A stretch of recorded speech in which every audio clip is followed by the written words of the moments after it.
Good evening, my friends. Today I'm going to share from Genesis chapter 27.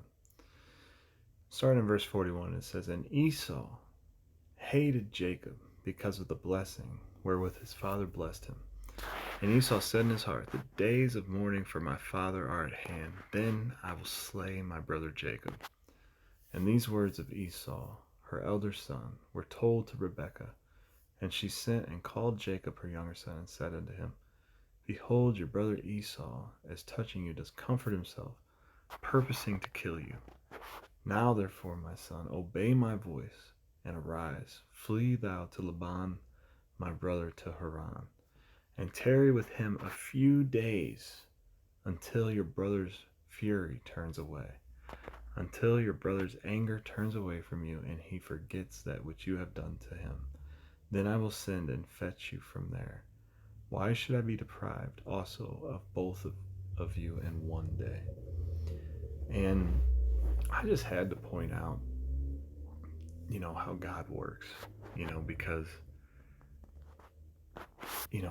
one day with the Lord is as 1,000 years, and 1,000 years is as a day. He's not concerned about the amount of time.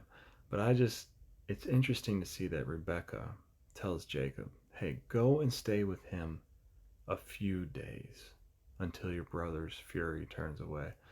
And then once his anger is turned away from you and he forgets what you've done to him, then I will send and fetch you from there.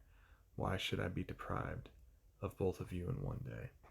And I just wanted to say that, to be encouraged today, because, there might be times where we think the circumstances are just going to be a few days or a few weeks or a few months or whatever. And then, and even that's the anticipation of others, but it might be,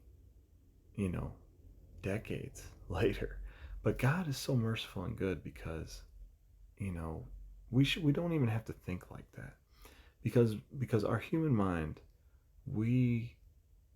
because we're so burdened by the affliction of time and doubt and misunderstanding, that if the Lord was to tell us, hey, this actually is going to take 20 years to come to full fruit, we would just get depressed. We wouldn't make it.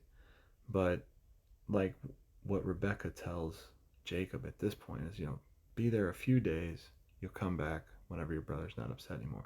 But then he ends up staying with Laban for 20 years. Now, was that how long he needed to be there?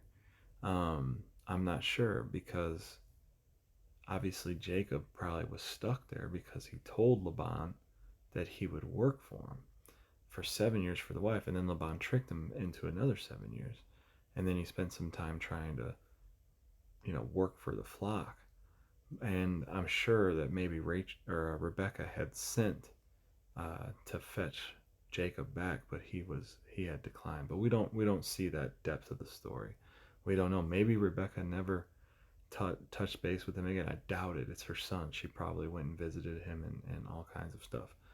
But we know that he didn't see Esau for the first time until he went back. So, but the speculation, but the thing we can learn from the Lord is that, it's there's going to be circumstances that cause us to have to,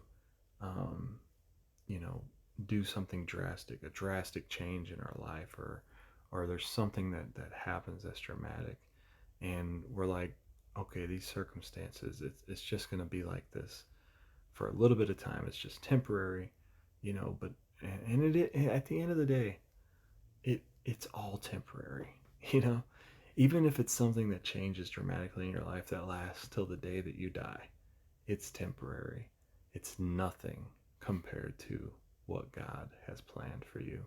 And it's only a few days. It's only a few moments in the sight of eternity. So whatever it is, just wait, because God is going to bring you back to the place that he promised when the time is right. Amen.